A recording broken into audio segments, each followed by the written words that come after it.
So welcome everybody to Physics SDK 4155. And most likely you've gotten the messages via Canvas, which is going to be the way which we use to communicate or send emails. We have a Discord channel as well, which you can use, and we encourage you to use that one. The language of instruction here, since we have many people from outside the UIO, is going to be English. So I have to apologize for the fact that I do have an accent, so I'm not a native English speaker. So hopefully you can understand my English, although I tend to have a kind of more Latinized English. That's because the Latin-based language is actually my language. And that means that sometimes if things are unclear, just let me know. So if you just search on that link, you will get to the website. And here we have this nice problem with the signal disappearing. So there seems to be something problematic here. This is no good, actually. The people online can actually see what happens, but you here cannot see what happens. So the signal just disappears.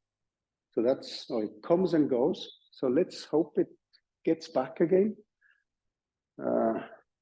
This is no good. Okay, so if you just go to that website, you will find the basic information about the course by going into the semester, which we are in now, 2023 fall. And I am this guy here. And then we have a group of teaching assistants who will also be at the lab. And we are going to try to guide you through the different things which we will try to cover during the semester. Now, what is more important is actually that we have all the teaching material is actually here in a GitHub link. And that's where you can actually, for those of you who were at the lab during the sessions on Tuesdays and Wednesdays, you can actually download everything about the course and use that as your own course material. So you can convert everything I put online into your own Jupyter books, for instance. If you are not familiar with Git and GitHub and GitLab or these things, we will always help you at the lab. Now, there is no final exam here, but we have only 3 projects. And the exercise sessions and the lab sessions are all tuned to actually work with the different projects. And if you go to this GitHub address, you will also, on this site here, you will find the Canvas. So we use Canvas to send the emails to you. And then we use Discord as a discussion channel. And then we have the weekly messages. So the mails which you will get will also be placed here as weekly messages on the official website. And from the official website, you can get all the other information here. Now, if you go to the GitHub address, it doesn't look very exciting, but this contains some basic information, which I will repeat some of now. The most important thing is actually the Jupyter book. This is a collection of different notebooks for the weekly material. It's not a real textbook. It doesn't pretend to be, but it's something in between the weekly slides and a kind of textbook. So many people actually, they are happy enough with that. But I've also added textbooks which you can use in connection with the course. And every week you will get reading suggestions, and the reading suggestions are from these textbooks. One of the textbooks is a famous one on deep learning by Goodfellow, Benjo, and Courville. And these are some of the people who actually developed many of the central algorithms in deep learning. So somebody like Benjo, who is a professor in computer science in Canada, has hundreds of thousands of citations, just to give you an example. Now, the Jupyter book is useful in the sense that, one, it contains all the teaching material, and it's searchable. And at the same time, you also have here, you have the weekly exercises, which you can look up, and the weekly material. Now, the weekly material is also covered in this link, so to add more to the confusion. And here you find these different formats. Actually, they contain the same information. It's basically the same content, but just displayed in different ways. One is a Jupyter notebook, which I use repeatedly during the lectures.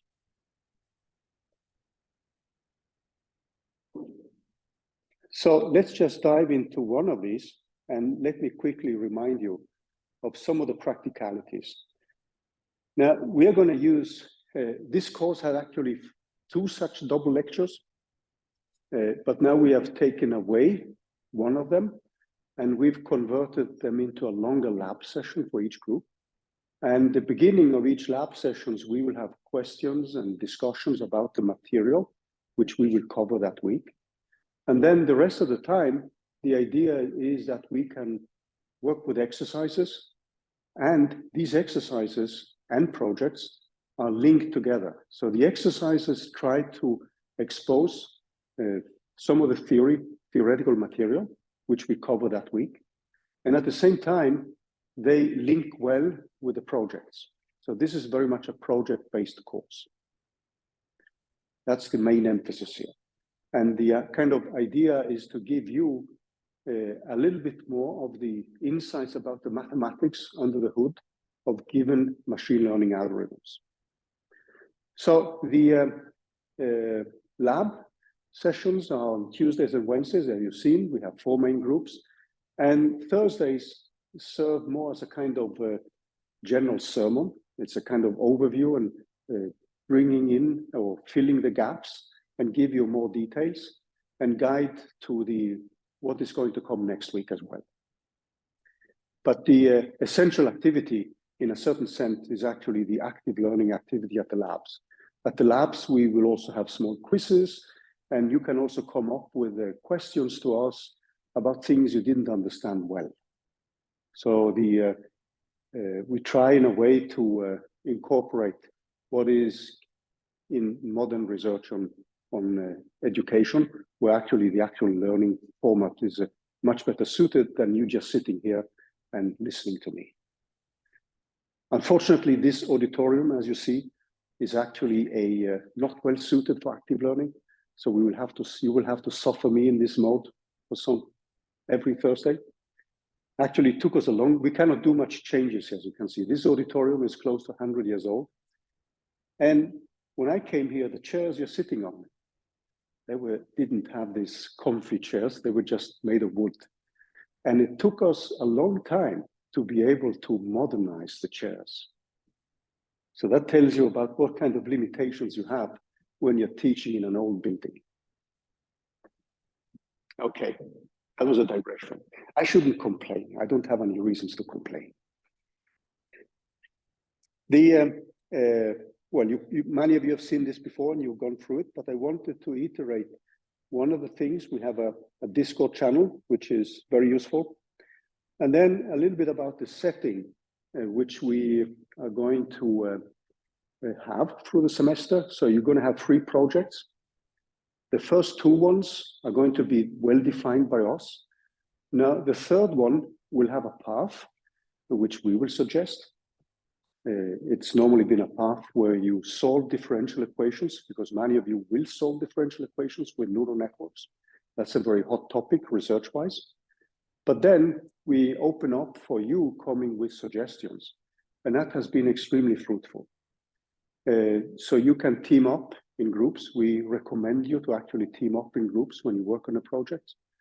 And if you have not a teammate and you would like to team up, I'm going to send you an email towards the end of the week where you can fill in a Google Docs and just list what are your preferences, you want to team up with somebody, and what is your background.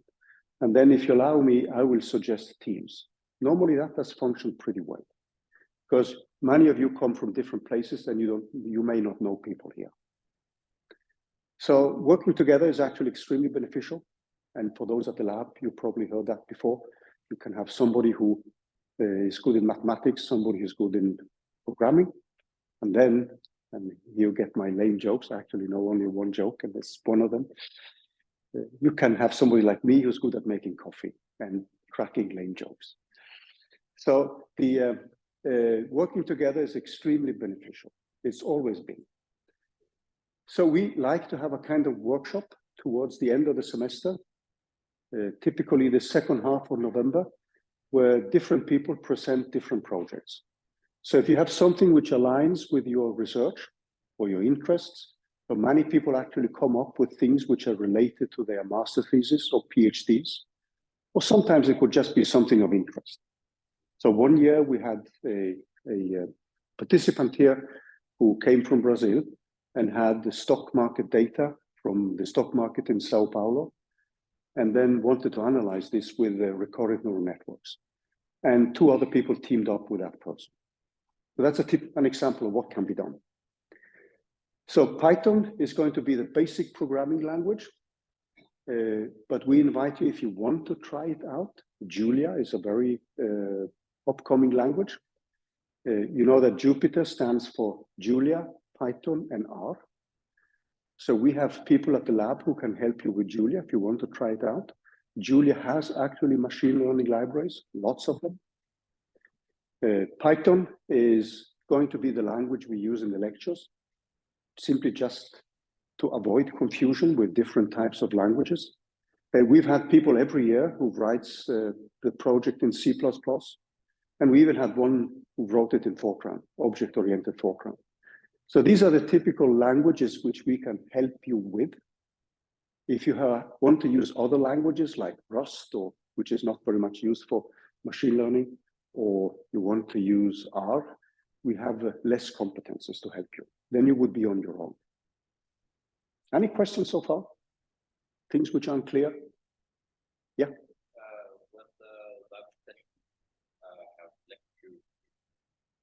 This is in the very beginning, so it's not exactly a lecture, but it depends on the questions which you guys come up with, and sometimes there may be issues which you find difficult, and then we're going through the derivation. So I understand that the piece of the labs will not be recorded. No, so the question to those of you online, because you probably cannot hear what's said in the audience. So there's a question whether the lab sessions will be recorded. The lab sessions will not be recorded. However, the lab sessions, we can use the same Zoom link for those of you who cannot be there physically. And we will always try to be at least two of us every time. So that means that we can also help those which are online, in case you cannot be here physically. And we know that many of you have different obligations. People have part-time jobs, even full-time jobs. Some people may do night shifts and are just dead tired, 8 o'clock in the morning. They would rather go to bed than come to these sessions. So we try to adapt to people's needs. We would obviously prefer that everybody could be here, but we know that that's not possible. So the recordings which you find, and also there will be shorter recordings where we illustrate different parts of the theory. And we expect that you've actually looked at the material before you come. That's the whole point with active learning. So you will get an email with reading suggestions and also links to videos and lecture notes, etc., which we will discuss during the lab sessions. And the lecture, like now, serves more like a kind of overview, but also going through some specific details. Like today, we are going to derive more thoroughly the equations for ordinary least squares, which we, for those of you who are in the lab sessions, we just took a top-down view on them. This means also that, so this is just a list of folks. There's an extra credit which you can get. And you also see the tentative deadlines for the projects. For those of you who were at the lab, you probably heard that we use soft deadlines because we know with the computational projects, things can go wrong right before the deadline. By accident, you may cancel your files. This can happen. I hope it doesn't happen, but it can happen. So we are always very flexible. It doesn't mean that I make a big poster which says that in Morten's courses, we don't need to respect deadlines, right? The deadline is for your planning of the semester, okay? And the extra credit, so these are not mandatory, they are not graded, but they give you an extra score. And these are the weekly exercises which are linked with the teaching material we cover that week. And you can also reuse parts of them in the projects. And you can upload them by the end of the week. There is not going to be a, I would say, a picky grading here. They are being approved and they give you an extra score as long as you've done an honest effort. You don't need to have it correct, but it should be an honest effort. So that means the extra score actually is almost half a grade. So if you look at the grading which we have of the projects, so this is the kind of grading we are going to implement. And at the website, at the GitHub, there is also detailed instruction on how to write the reports. So we want you to write the reports as a scientific report. So that gives you a good training of writing your thesis. Because a thesis is also a technical report. And whenever you write a technical report for a company, for a public enterprise or whatever, it has the same structure. It has an abstract, it has an introduction, it has a conclusion, it has a methods part, it has a discussion of results, etc., references, and so on. So irrespective of whatever you're going to do in your life, you're going to write reports, whether you like it or not. And they have essentially the same structure. So we are going to force you to write the projects as a scientific report. Many of you end up reusing that in your master thesis, because if you deal with machine learning, many of the basic things you've written in the reports, you can reuse them in your master thesis, because you've gone through the basic machinery. So if you then do the extra score, suppose you have a score of 88, which corresponds to a B. And then you've done 5 of the weekly exercises. That gives you 88 plus 5, which should be 93, and then you get an A. So it's close to half a grade, if you do all 10 of them. Okay, does that sound decent, reasonable? And the thing is that these exercises, we try to align them with the projects. Any questions so far? Things which are unclear?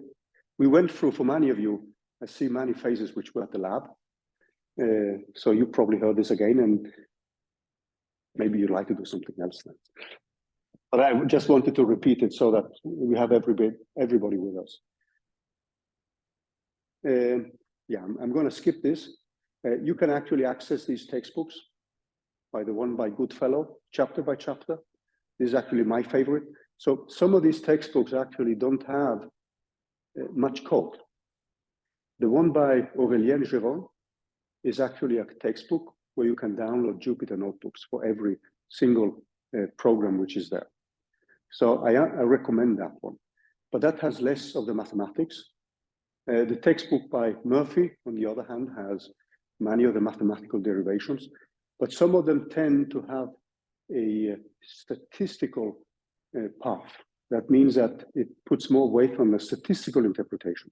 So machine learning is a field which is tightly linked with linear algebra, statistical interpretations, and then data analysis and optimization.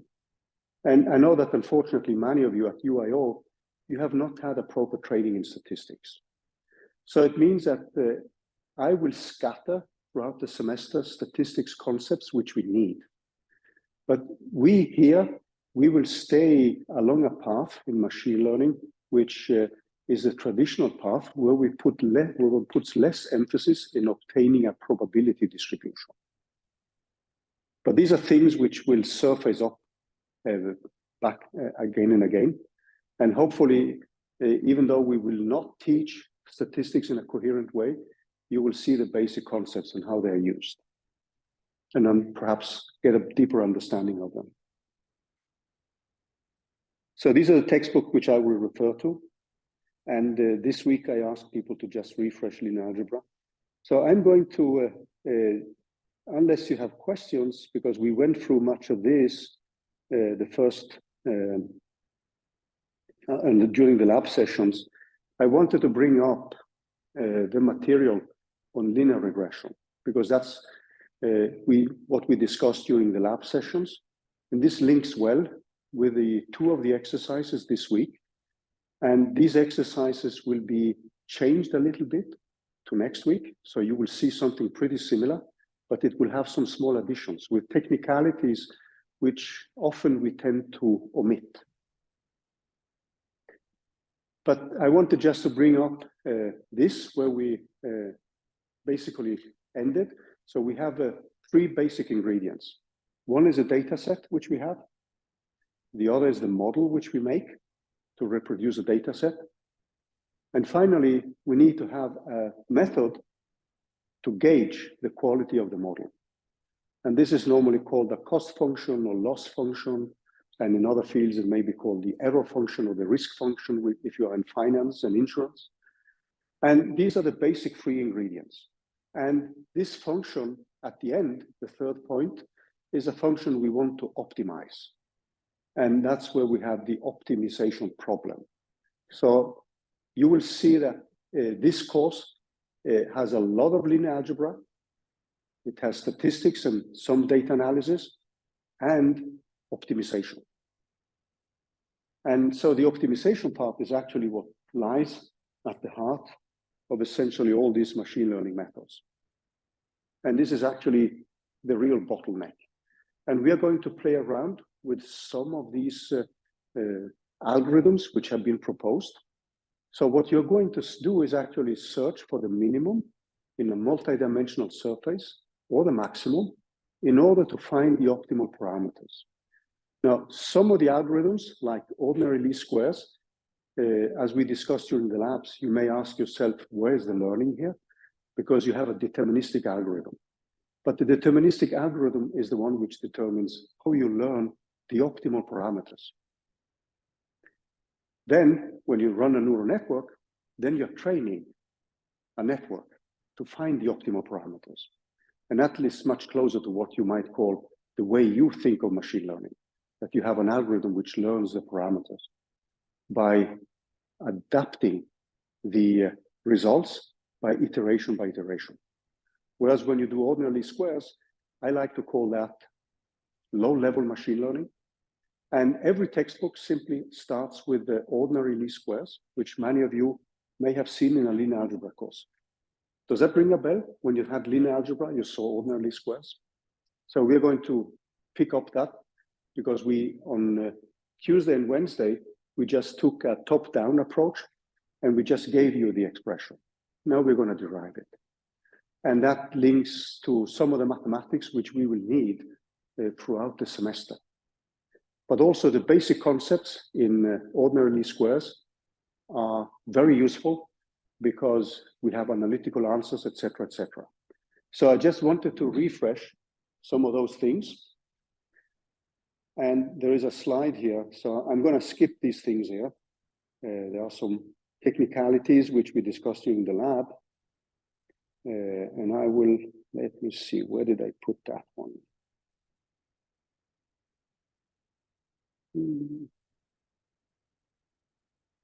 Yeah. So what we are going to do now is to fit a function. We are going to assume that this is a continuous function which represents the data. And we are going to fit that function with some model. So one of the problems which we will not cover that much is actually what is a good model. So a good model is often defined by your insight about a specific field. Now, it's a method of choice. If ordinary least square gives you an excellent fit, there is no point in actually doing something else. Because ordinary least squares, if that works, it's the simplest possible thing you can implement. It gives an excellent introduction to central machine learning features with what I would say good pedagogical links to other methods. It has analytical expressions for the parameters which you learn and which reproduce in the optimal way the data set you have.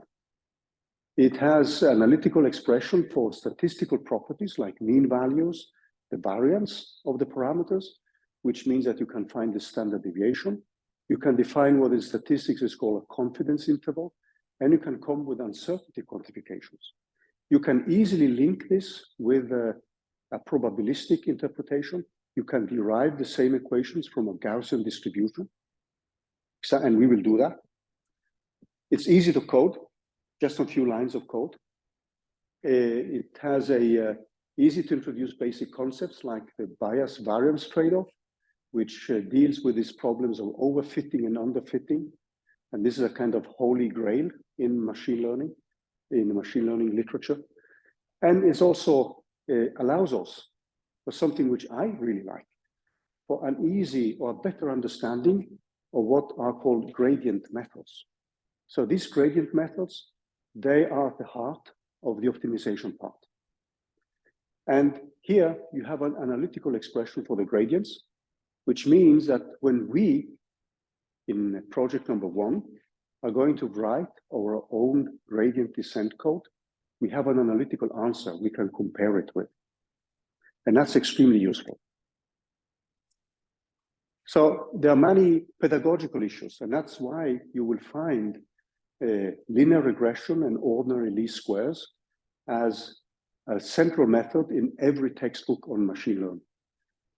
But as I said, I like to call this low-level machine learning, because the equations you get for the optimal parameters are given by a simple matrix inversion function, period. So it's pretty simple. So let's do that. So what I want to do now is just to switch to the whiteboard.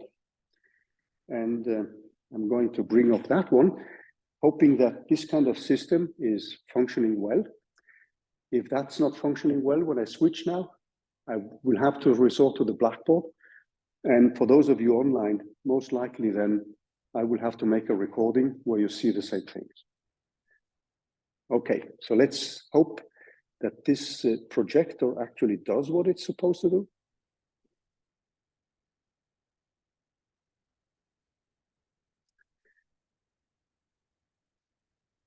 Okay, can you see well the screen?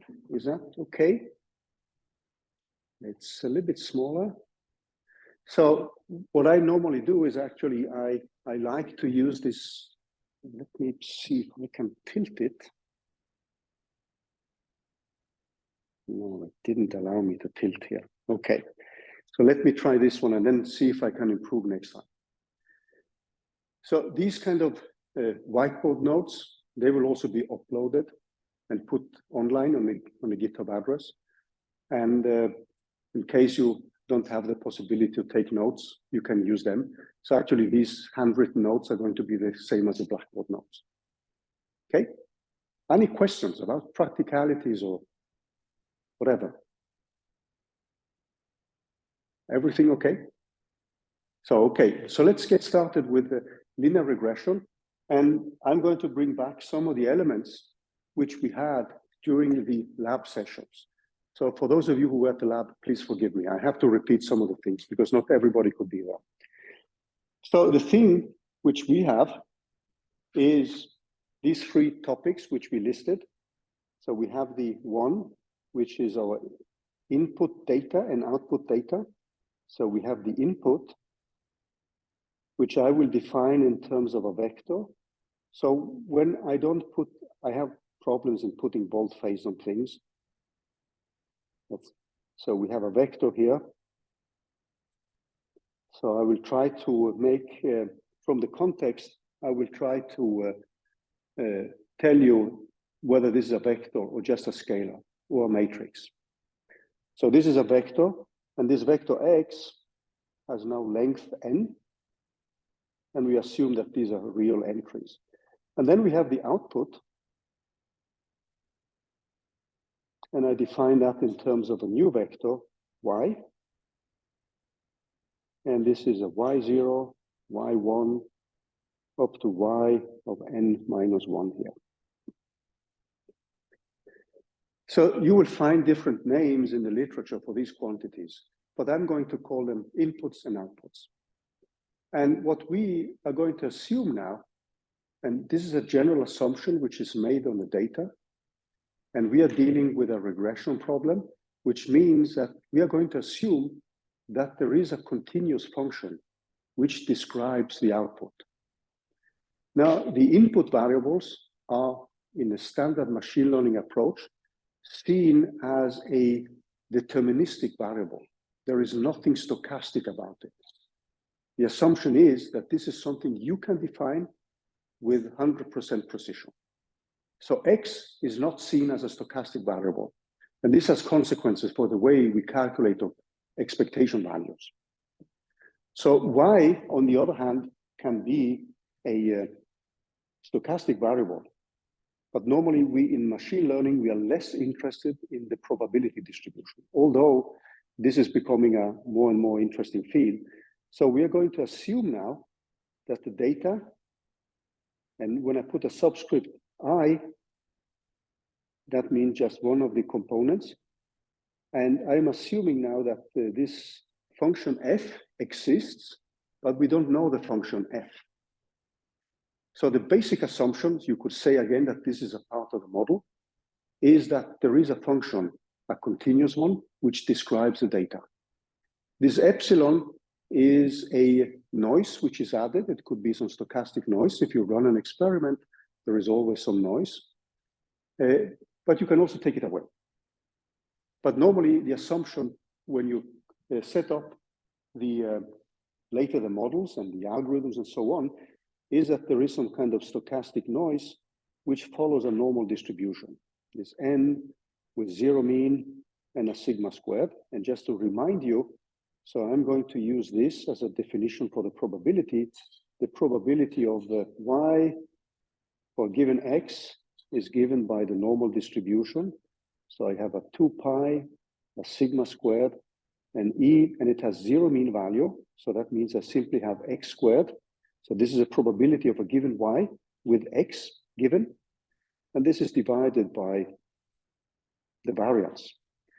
So sometimes you have made an experiment and you may know the variance, but in many cases you have no clue about it. And then people, just to be able to run calculations, they put the variance to 1. That's pretty common. But in many experiments, you can actually set up a variance. And that would come together with the observation y. So what we need now is a model. And this model, which we are going to make now, is to assume that our fx of I can now be approximated with a function which I call y tilde of x of I, which I'm simply going to write as y tilde of I. That's the model. So we are assuming now that we can approximate the function with something we know. And the typical approximation is a straight line. It could be a second order polynomial or just a general polynomial. So a typical assumption is a polynomial.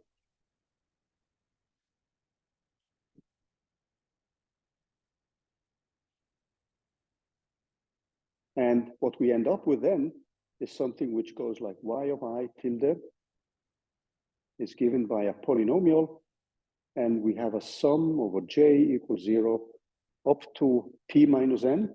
Remember now that if you have 2 points, you can fit a straight line, first order polynomial, p equal to 1. If you have 3 points, you can fit a square. If you have 4 points, you can fit a cubic polynomial, etc., etc. So with this, we'll have the unknown parameters, beta. These are the parameters we want to find. And then we have an x of I to the power of j. That means that what we have is a beta 0 plus a beta 1 of xi to the power of 1 of beta 2 of xi to the power of 2 plus plus. And finally, we have the last component. And this will be given by a p minus n of x of I to the power of p minus n. And in general, what we have is that p can be equal to n, the total number of data we have, but in general, it's smaller.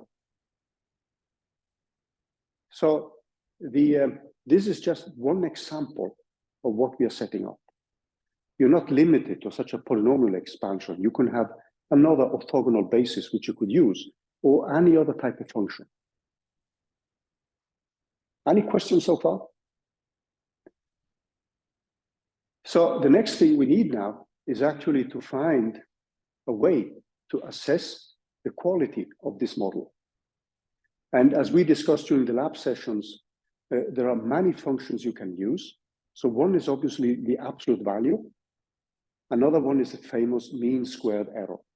And that's the one we are going to look at, because the mean squared error has many, many mathematical interesting consequences. The absolute value is also a way to gauge the quality of the method, but with the absolute value, you have a derivative which is discontinuous. So if you take the absolute value of x, that is +1, the derivative of that, because we want to optimize, so we need to take the derivatives of the function we want to use. And the derivative of the absolute value gives us a discontinuity. So many practitioners actually put that discontinuity to 0, just in order to run the calculations. But that's well, it's not correct. The other thing is that when we take the mean squared error, we actually have an analytical expression for the derivatives, and we can then find an analytical expression for the optimal parameters beta. So for many of you, this is a repeat, but I just wanted to repeat it so that I can show you later how we actually arrive to that equation.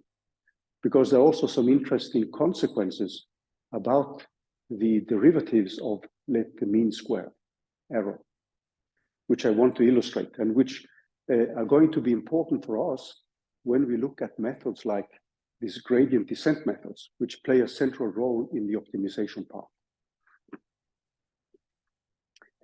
Okay, so let's just continue here. Nope, I need to add a page. Where did I add? Here we go.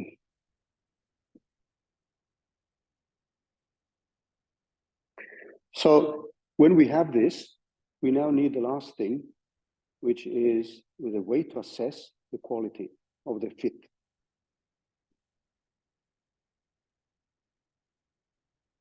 So we have the data we want to reproduce, y of I, and then we have the model which we made. And the standard function which is often used is the mean squared error, which is actually an expectation value. I'm going to rewrite this shortly in another way.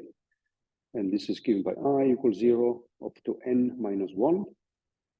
And it has y of I minus y of I tilde squared. Another possibility is actually the mean squared error. The absolute error. But as you will see, this is going to give us the derivative of an absolute value, which can lead to discontinuities. Because what we want to do now, the next step, is to optimize that. And we want to find the optimal parameters, beta. So the thing we want now is to optimize this quantity. So this is also something which we will call the cost function, C of beta. So this is called the cost function. And some people call it the loss function, but originally this was actually defined to be given by a function, this is n, given by a function L of I to n minus 1. And this was normally called the loss function. But then people have started more or less to use these two terms interchangeably. So the loss function was typically the individual contribution, and the cost function was the sum of them. But nowadays, people often interchange the two names, actually. I will try to use cost function for the final sum here. Now, this is something which you can also rewrite, and we will see that after the break in a more compact way as an expectation value over the sample of observations. So we are going to distinguish when we talk about expectation values and averages. We are going to distinguish between an expectation value where you know the statistical distribution and the sample average. Because then we are just simply summing up all the different observations and we divide by the total number of observations. And then we have Bernoulli's law of large numbers, which says that in the limit of an infinity of observations, this should converge to the true mean value. So if your data y are distributed according to a normal distribution, then when you have an infinitely large sample, you should actually creep closer and closer to the true mean value. So this is one of the problems which we face with the data we have. So the data we have is always limited. That means that when we calculate expectation values, these are sample expectation values. So let me sneak in 2 minutes of statistics before we take a break, because this is important. So I told you that I will sneak in some statistics here and there. So if you look at an expectation value of a given quantity, so this is a small digression. So this is a small statistics digression. And we would write the expectation value of a quantity X if this is given by a continuous probability distribution, where X now is element of a domain of data. It can be from -infinity to +infinity. So this would be given by an integral over P of X, D of X. And then you can calculate moments. So you can calculate this for a moment M. When M is equal to 1, then this expectation value is normally called the mean. And I will write the mean in terms of the Greek letter mu, and I will often drop the subscript X. So this is in case it's a continuous distribution, P of X, you have a probability distribution. Alternatively, if you have a discrete variable, you would have a sum over I with all the possible events, and you have X of I multiplied with P X of I to the power of n. So if you know the distribution of your data, in our case, it's typically the output data, then if you know that distribution, you can calculate, if you can, the exact expectation value. We are however limited in what we have. We will have a set of data, and we may not know the distribution. So we end up calculating what's called the sample averages. And these are the quantities which we hope, if we have enough data, will resemble the true value. This has consequences later when we are going to assess the quality of the model, because we will use something which are called statistical resampling methods, which are ways to actually generate better estimates of an expectation value. So when I say expectation values, I will normally mean the sample averages. But I tend to be sloppy with language, and sometimes I just use expectation value. But in general, here, it's actually a sample variable. So let's just add that piece before we take a small break. So if I take a sample average, and if I look at the mean value, so I'm going to put a bar on top of it to indicate that this is not the exact one. If I take the mean value, this is simply the sum of the variables I have from 1 to n of X of I. And this is in principle not the same as a true mean value. So that's a problem we have to live with, because you don't have an infinity of data. Often the data set is very limited. So after the break, we are going to go through the gritty-nitty details of the derivation of ordinary least squares. And one of the things we will need then is actually derivatives of matrices and vectors. And this is something which many of you may not have seen in different mathematics courses, which is actually very useful. And from that, we are going to also get some properties about the second derivative of that mean square error. And we're actually going to show that that second derivative is positive, which means that we have a minimization problem in order to find the best possible parameters. So I'm just leaving you in kind of suspended, kind of suspension, so you cannot wait till we continue after the break. So let's stretch legs. Questions? things like that, before we stretch legs? Yeah?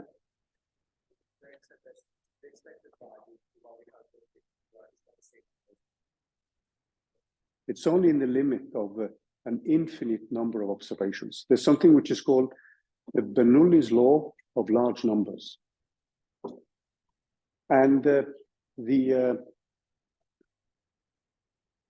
is actually a good question, because it brings me back to another technicality with this course. So in many cases, I will state theorems. I will not show them. I will not prove them. But at the same time, we want to use these theorems to look at the mathematics behind the algorithms.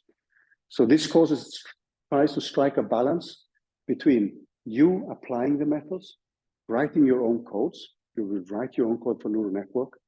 You will try to demystify backpropagation as automatic differentiation in reverse mode. It's a long phrase. And we are not going to go through the derivation of the theorems or the proofs of the theorems. We will use them. So when we take the universal approximation theorem about neural networks, we will simply state it. But we will look at the consequences. So I hope you can live with that, because else it would have been a totally different course. It would be the mathematics of deep learning. Okay, let's take a small break, eh?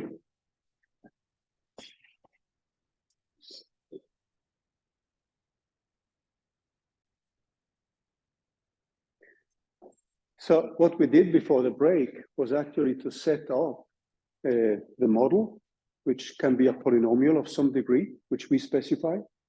And then we had a function which we use to assess the quality of the model. And then we have the data. So let's bring back things here a little bit and see how we can set it up.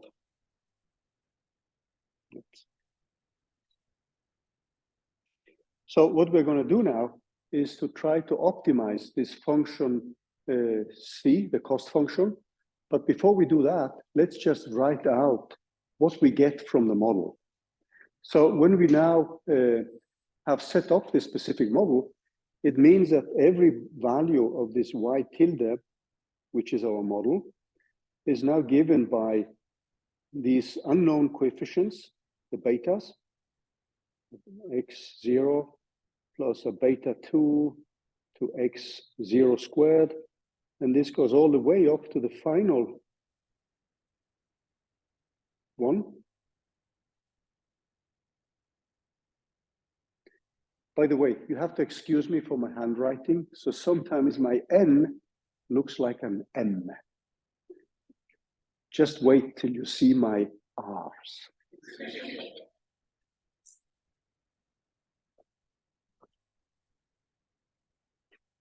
Then, so if something is unclear, I mean, don't hesitate to ask, actually. So beta 0, I just want to seed a small thing, which we will discuss next week, which is linked with polynomial fits. So beta 0 has a name when you fit a polynomial or function. Does anyone remember the name for that? Intercept, exactly. Now, the intercept is actually something which is normally not included when we scale the data. So next week, one of the things we will discuss is actually the scaling of the data. So it's common to actually scale the data. So one of the hopes is that that will reduce the impact of outliers. And in many of the algorithms, you would not include the intercept. And you can recover that one when you do a polynomial fit by some simple mathematical operations. And we will discuss that next week. So I just wanted to anticipate a technicality which sometimes can confuse us when we compare with libraries which do polynomial fitting, because they do by default leave out the intercept. And if you include it in the fit, you won't get the same answer as that specific library. So this is a small technicality which we are going to discuss next week. So we would get the same pattern again and again.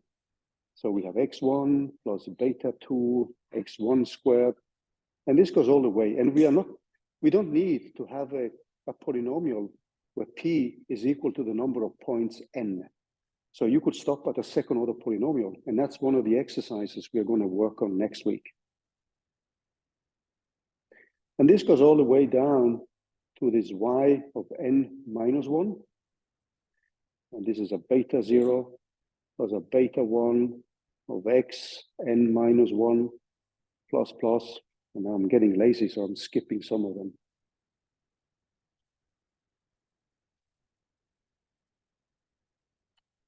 And as we saw at the lab, that means that we can rewrite everything in terms of a matrix times a vector.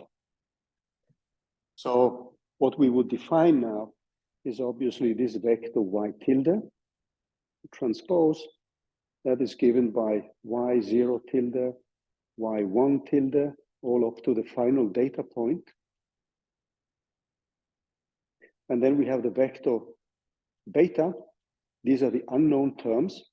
So we have beta 0, beta 1, and that goes up to the term p minus 1. So if I have a straight line, I have only two values for beta. A straight line would be the intercept plus beta 1. If I have a second order polynomial, I have beta 0, beta 1, and beta 2, and so on.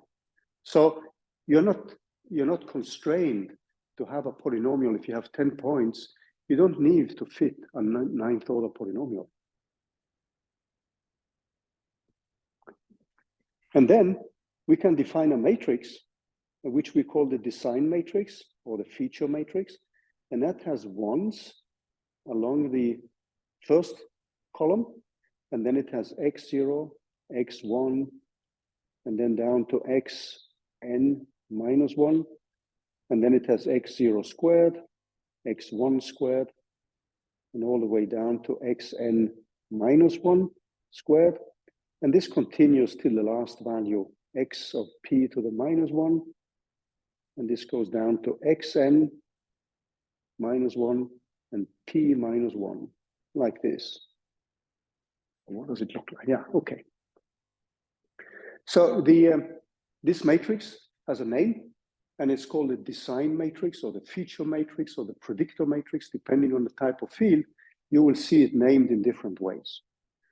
So you can think of feature or property because every column represents a feature of your polynomial.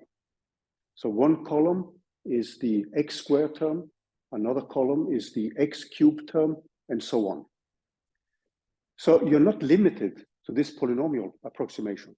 So actually, I want to emphasize this, that you are going to rewrite your data in terms of such a matrix. So that matrix, every column, as we discussed during the lab, could, for instance, be some features of a tumor. So if you're a pathologist, you have some features which you would use to recognize whether a tumor is benign or malignant. So that could be the size of the tumor, the thickness of the tumor, the surface of the tumor, etc. So think of these columns in this matrix as a specific feature. And then you also see that when we do a polynomial fit, we have one column which is the intercept, and that is just 1. So a common strategy to scale your data is to subtract the average value of each column. And then you see for the intercept, that becomes 0, because you have 1 summed over n times divided by n, and then you subtract that one, the mean value, and then you have 1 minus 1 in each, for each element there. So when you scale your data with the intercept, you normally don't include that one when you do a polynomial fit. If you have other data, that first column will change. And that first column could then be the thickness of a tumor, or it could be the number of rooms a house has, or the number of bathrooms it has, if you're interested in the price of houses. So these will be features. And so this matrix is something which we call the feature matrix or the design matrix. So X is then the feature matrix or design matrix. I'm going to use these names interchangeably. Design. And I just put dots here because you will see that with many, many different names. So what it means is that we have a y tilde, which is now given in terms of that matrix, multiplied with a vector beta. So this is our model. Now, y is unknown and beta is unknown. The only thing we know is the output and what we put in the design matrix, x. So what we are going to do now, when we now go back at our mean squared error, which is the same as this function here, of 1 over n. And then we have, so this should be an n here. Let me just correct that one. 1 over n of I equals 0 to n minus 1. And then we have y of I minus y of I tilde squared. We can actually now rewrite that one in the following way. So we can write it as a 1 over n I equals 0 to n minus 1. And then we have a y of I minus, and now I'm writing out the matrix vector multiplication, but I'm going to keep the index I. So this is the same as now a sum over j equals 0 to p minus 1. And then I have x I j multiplied with beta j squared. This is my y of I tilde. So if you look back, if you look at this one, if I want to spell out one of the y tildes, you have now a column j. So I'm summing over all the columns of the matrix multiplied with the vector element. So it sums over p here. So this is xij, the matrix element, multiplied with beta j. So this is going to be useful for us when we're going to take derivatives later. Because if I take the derivatives of that quantity with respect to beta, I'm simply going to get the matrix elements xij. So xij, which you see, is actually, this xij here, is actually one of these matrix elements which you see here. So I could have written that matrix, instead of putting x0, x1, and so on, I could just give it the column number and then the row number. That sound okay? So this is a more compact way of writing it. And what we want to do now is to optimize this function, because we want the learning now is to find the optimal parameters. So we want a way to find the optimal beta. So which I'm going to write like this, but we are going to stay with what is common in statistics, is to write it like beta hat. So the question is, what is the optimal beta? Now, one of the things we have said now is that we have defined a measure which is given by the difference between the data points and the model. And ideally, we would like to have this equal to 0. If you have a perfect fit, then it should be 0, the mean squared error. So what we want to do now, the training and the learning is going to be us optimizing that function. So when we optimize, it means that we search for the minimum or the maximum. So we want to minimize the error. We don't want to maximize the error, right? So we want now, as an argument, what we want is to define these betas, this beta optimal, as argument. So beta is the argument. So this arg stands for the argument, and beta has dimension, has length p. And we want to minimize the mean squared error. I mean, maximizing it doesn't make sense, right? But you may have cases where you can maximize. Now, one of the things which is also very nice with the mean squared error, we can actually show that the second derivative is positive, which means that this represents a true minimum. And that's pretty nice. So we want to minimize that one. And how do we minimize? What do we do then? Derivatives. We need, but since beta is a vector, we need the gradients, right? So we need actually the gradients of C, and we want to optimize that. So let's do that. So we can get the expression. So what we want now is that the gradient with respect to beta, we want to drive that one to 0. Okay? That's what we want. So what I'm going to do now is just do things in a I hope you don't get offended if I move a little bit slow here, but I'm just going to write it by coefficient. So I'm just going to take the derivative of C, and I'm going to skip beta here, but I have a beta J. And if we go back to the equation which you had, now we need to look at the equation which you see up here, the equation here. So this one.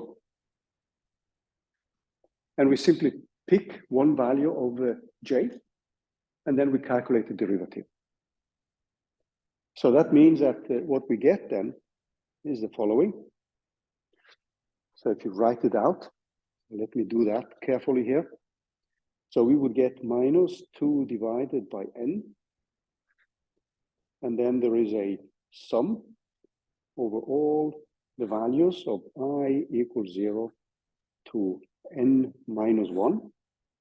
And then I have my xij, and this is multiplied with y of I minus beta 0, xi0 minus beta 1, xi1, and all the way up to the final one, which is beta p minus 1 of xi of p minus 1.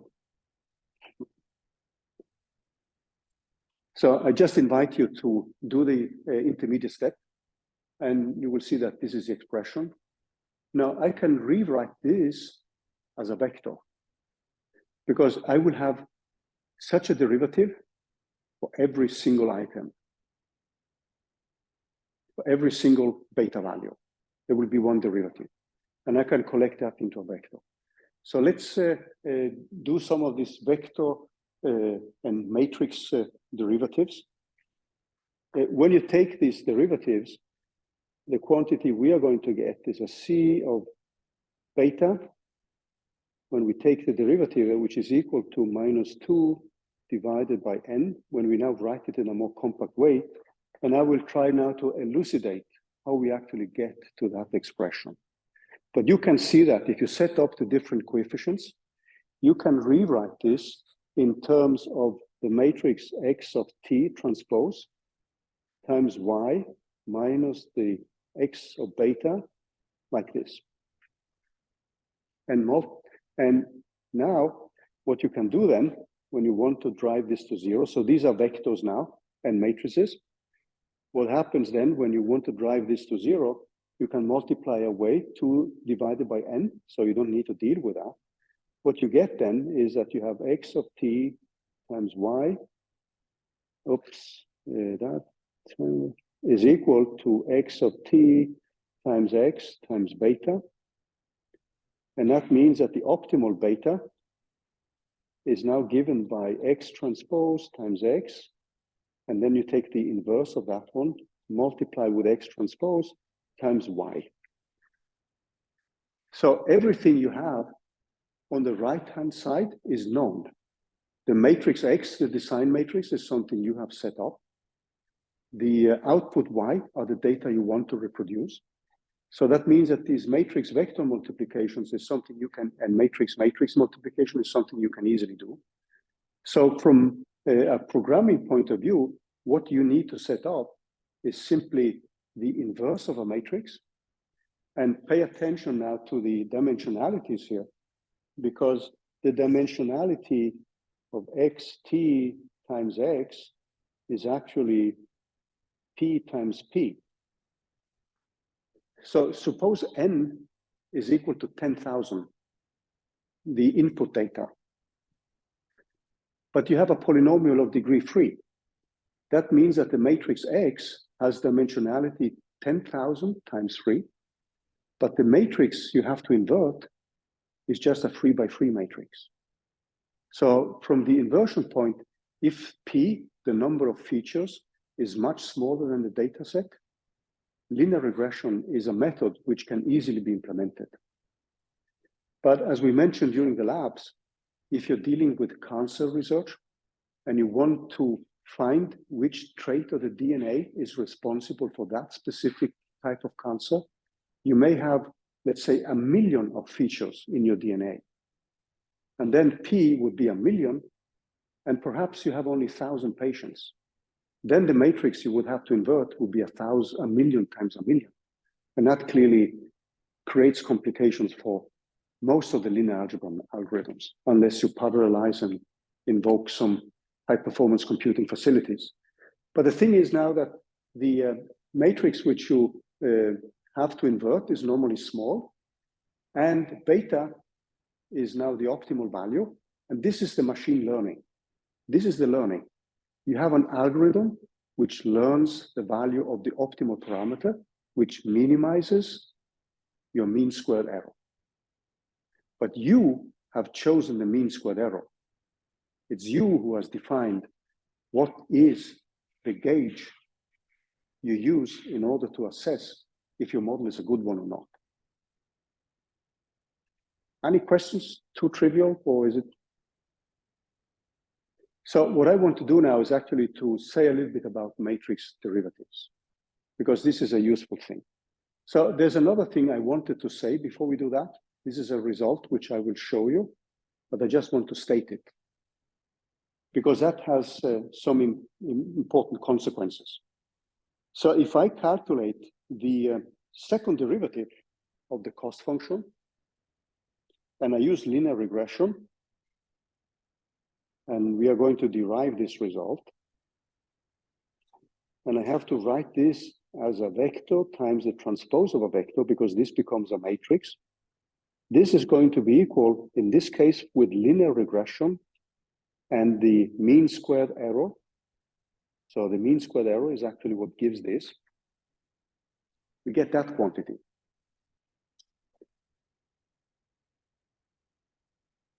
So in statistics, we can actually show that this quantity is proportional, except for a factor of 2 with a covariance.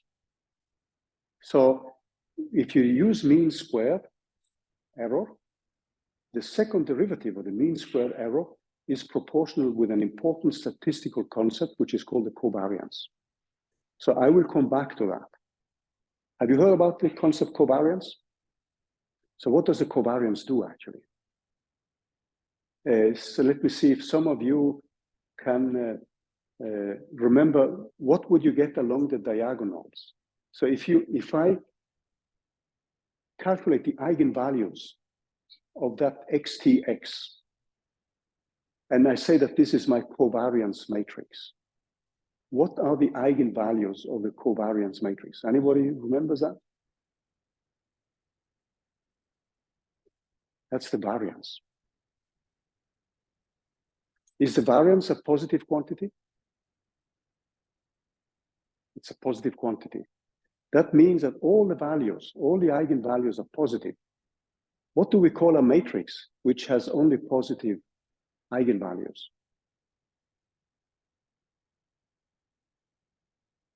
That's a positive definite matrix. So if I minimize, what does it mean? That my second derivative is positive. It's a convex function, right? So I'm having a convex function. That's a very important thing. And these are things which I will elaborate a little bit more also next week about, so that you see the mathematical links and the links with the covariance. I will not bring that up now, but because now I wanted to show you some more technicalities with the how you calculate derivatives of matrices and vectors, because that's useful to have seen. Yeah.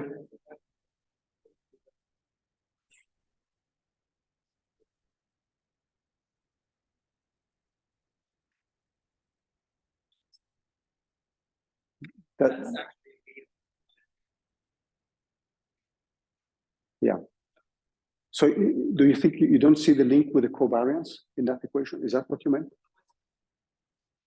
Okay. Yeah.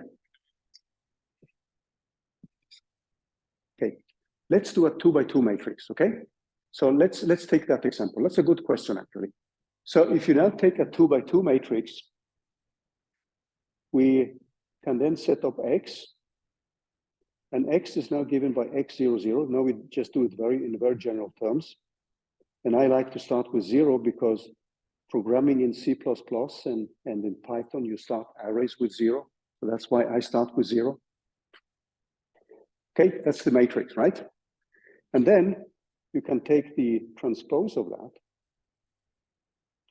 And then you will have X00, X01, X10, and X11. And then I calculate these two guys.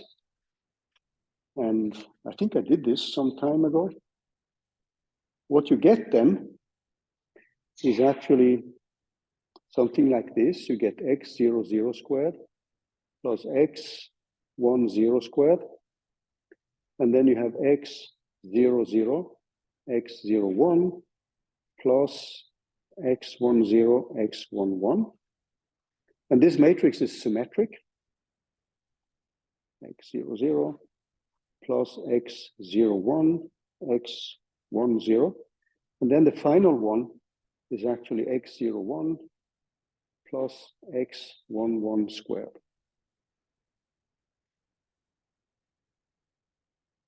Now, the numbers on the diagonal, they're always positive, right? Because they're squared. So they will always be positive. So you don't know whether the matrix is positive definite, means positive eigenvalues. But you suppose now that you just take a simple example. We leave out the intercept. If we leave out the intercept, the function C contains just beta 1, right? And then if it contains only beta 1, then it means, so if I leave out the intercept, remember now that in the case we had here with X, we have the intercept here. So if I take away the intercept, I don't include that in the fit, then I only have this one, right? So that will have X0 and 1, X11, etc. So if I leave that out, the intercept, then clearly I will only have this term here, right? If I leave out the intercept. Because the other term, like X00 is 0, and X01 is 0. I would have this term here, but then when I diagonalize, I only get this one. That's the only eigenvalue which I would have. And that's positive. So that tells you that the second derivative is positive. If I have only one unknown parameter, beta 1. Did that help a little bit to see? Now, the thing is that when you diagonalize this, and I didn't mention this with the covariance. So the covariance is a quantity in statistics which measures the degree of correlation between different quantities. So you can define something which is called the covariance between the vector x0 and x1.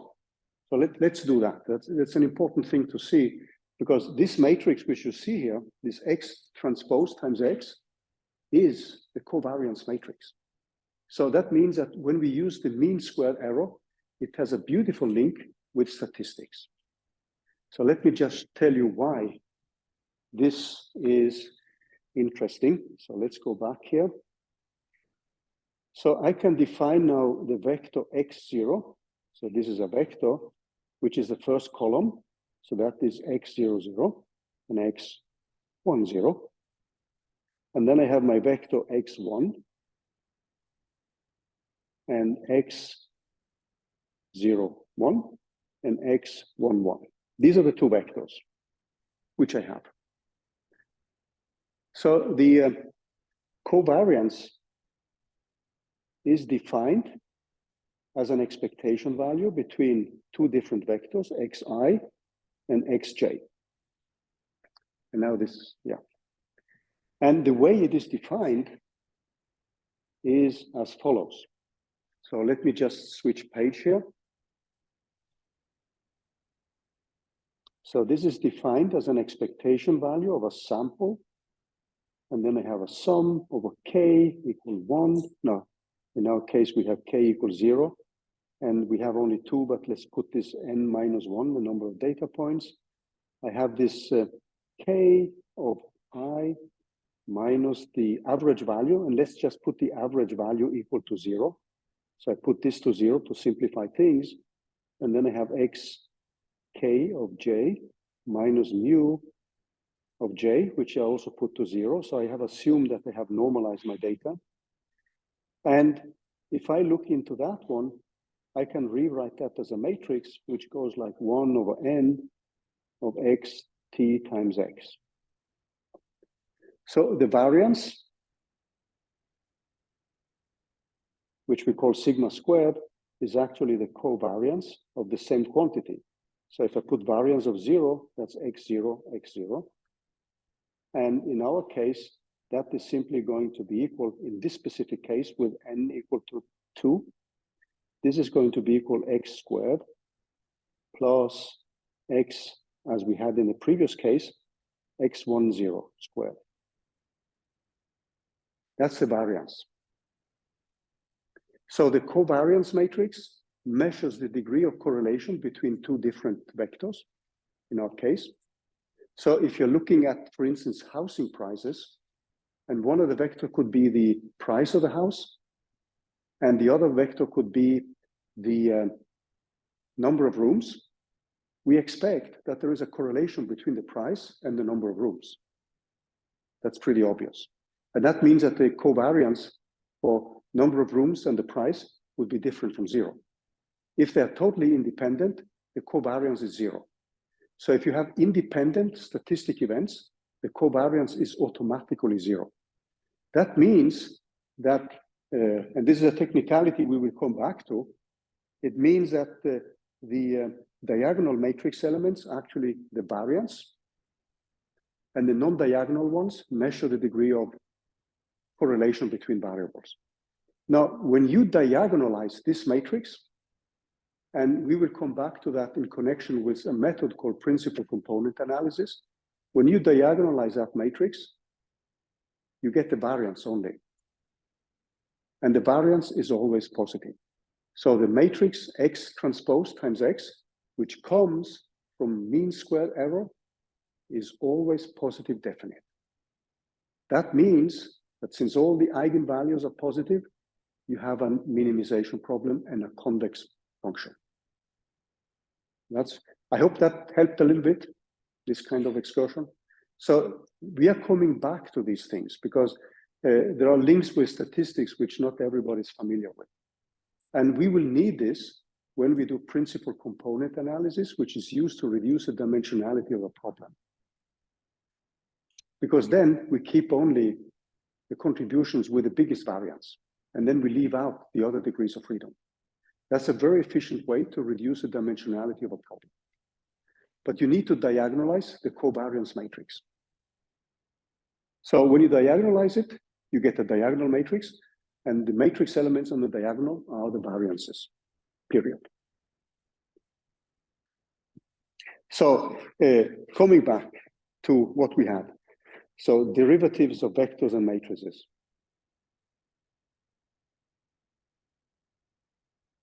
Of vectors and matrices. There is a long set of notes in the lecture notes, which you can click on, and you can find these derivations. But there are some things which are very useful, and the way you find these derivatives is actually by writing out the gritty, nitty sums over the different terms. Okay, so one way to see that is, suppose now you have a matrix.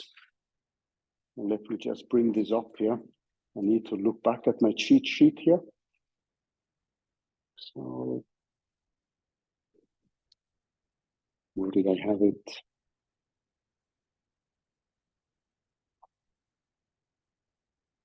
Yeah, let's assume that we have a y is equal to a matrix A times a vector x. And y has a dimensionality or length of m, and x has a length of n. And we assume that A does not depend on x and y. So A does not depend on these variables. And clearly A has to be a matrix which has dimensionality m times n, because else we can't do the operation. Okay. Now, if I want, I want the derivative of this quantity y with respect to x. Now, if we go back now, so what we want is dy d of x. And the way we actually do this is to write it out element by element. So this would now be a sum over k equal to 1 over n. And then I have my ai k multiplied with x of k. This is how I would write out the specific component of y, of I. So if you go back, we have a matrix times a vector. And now I'm looking at the specific component. So what I do now is simply to calculate any of these guys. So d of y of I, of dx of j. And we know that when I do that, I'm going to hit one of the k's is going to be equal to j. And then I'm simply going to get aij for all I equal 1, 2, up to n. And for all j equal 1, 2, up to n. Does that sound okay? No surprise? Please feel free to stop me if something is not clear. Eh? Don't be shy. We tend to be, there are no stupid questions, please. Okay? There's never been a stupid question. Only I make stupid questions, according to my wife and my daughter. Okay, so if you look at that one, that means simply that if I write dy d of x, this is a Jacobian, and that means that this is just the matrix A. And you may remember the definition of a Jacobian. So which means that you have different matrix elements would now be given by this aij, and then you can define dy dx in terms of simply this matrix for all i's and j's. Have you seen such an expression before in your linear algebra matrix? Yeah, okay. No, not that one. So let's move on a little bit. And then we take a look at a new expression. And we can now look at a scalar. So we define a scalar. And if you think back to this cost function which we defined, the mean squared error is a scalar. Okay? It's just a number. You want the mean square error to be 0, ideally, and 0, a number, is just a scalar. So we define a scalar, which I'm just going to call for alpha. And this alpha is given by a vector y times a matrix A and times a vector x. And A, the matrix, is independent of x and y. That's an independent quantity. So what I have then is that y is a vector of the same length as before. X is dependent on this guy. And A is obviously a matrix, which now depends on m times n. So I assume that A is independent of that. So what we're going to show now, I'm going to show that d alpha dy is the same as x transpose times A of t. And I'm also going to show that d alpha, the scalar with respect to x, is the same as y transpose times A. So let's show that. So we define an intermediate quantity. So I define Wt, which is a vector, which is Yt times A. So that means that alpha is equal to Wt times x. And if I calculate d alpha dx, so if I do that, this is simply going to be equal to W transpose, which is the same as this quantity Yt of A. And you can easily show that this is the case. Then the next one, which we can do, is the other one. So let's take that one.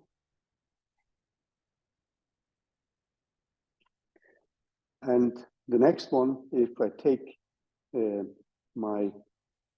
so I have my Wt is equal to y of t times A. And now I want to calculate the derivative of d alpha dy. And the thing which I can use now is that this alpha is a scalar. So being a scalar means that alpha is equal to alpha t. Okay. So alpha t is the same as xt times y times this matrix. So sorry, I was a little bit quick here. So my original expression had alpha equal to Yt times A times x. So that means that what I get then is that this is equal to x transpose times A transpose times y. I redefine this as a new vector, which I call for W. T, I just redefine it. I can just call it whatever I want. I can use the same trick as I used in the other case. And if I do that, then what I have is that d alpha d of y is simply equal to xt times A of t. Now, this is useful as an intermediate step when we now are moving into a more complicated thing. So this was just an intermediate step, because the more interesting case which we have, so we have alpha, an interesting case we are going to see many times is actually this one, times x. So we could assume now that A is a quadratic matrix. The case which we are going to look at a little bit later is actually the function here, which is given by 1 over n, and then I have y minus x beta transpose, and multiplied with y minus x times beta.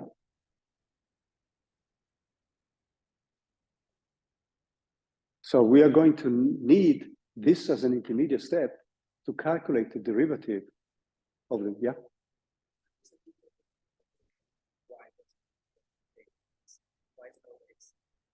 Could you say it again, please? Yeah. Yeah. So it's just a new variable. You could just call it a new, yeah, yeah, yeah. So you don't need to think of it as the same. You're just using a trick here where you simply define parts of the operation in terms of a vector. So now I could define, actually should have a transpose here. So but this is a new W. So we could put it at W tilde. That would be better, right? I see my time is running out here. So I'm going to give you the answer for this one, because the way you would do this is actually to set up the matrix. So let me just show you how you do that. So when you write it out, what you have is alpha is equal to a sum over j equal 1 up to n. And you have I equal 1 up to n. So I'm assuming that the matrix is quadratic. And then I have my xi, xj. And when you take the derivative of this quantity here, of d alpha with respect to x, you can actually show that this one is equal to, and this is where we will stop, j equal 1 up to n of a kj of xj plus a sum over I equal 1 up to n and aik times xi, and that's valid for all k. So that's all k equal 1, 2, up to n. And that gives us that if I take d alpha with respect to x, that becomes equal to x transpose. And I leave this as a small exercise to you guys, and we'll pick it up next week during the lab sessions. And if the matrix is symmetric, that means that AT is equal to A, then this is simply equal to 2 times X transpose times A. And we need this result when we now want to calculate, and this is where I'm going to stop. So we need this result now when we are going to calculate the derivative of the cost function. So where the cost function is now given in terms of these two matrices, times beta minus x times beta of t, and this is multiplied with y minus x of beta.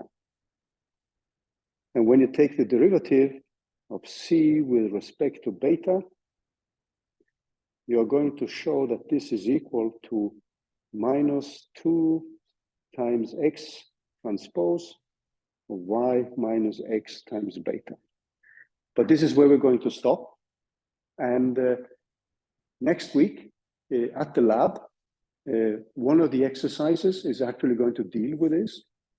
And then we are going to look at the properties of the fit, which we are going to make in one of, if you look back at these two exercises we have this week, we are going to add that to that, the derivations of this derivative.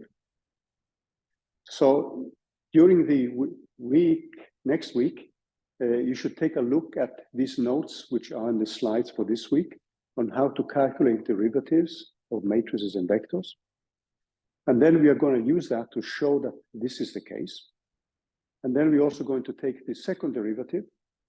And this is extremely useful when we later are going to write our own gradient descent method, because that's going to demystify many of the calculations which are needed in both neural networks or in any machine learning algorithm.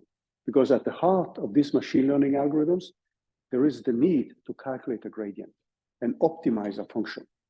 So calculations of gradients is something which we are going to repeat again and again and again. So in the slides, you will find a link to this handwritten note. I will update this during the weekend so that you can look at all these details again. And then for next week, we are going to discuss these things at the lab. So that will be part of the discussions. And we are going to program the linear regression with ordinary least squares. That's the task for next week. Yeah.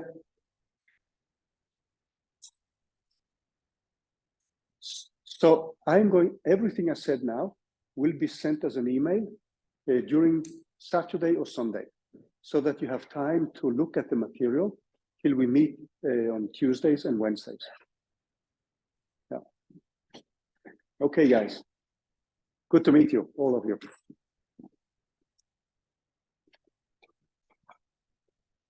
So for those of you online, I'm going to switch off the recording and everything will be uploaded after the lecture.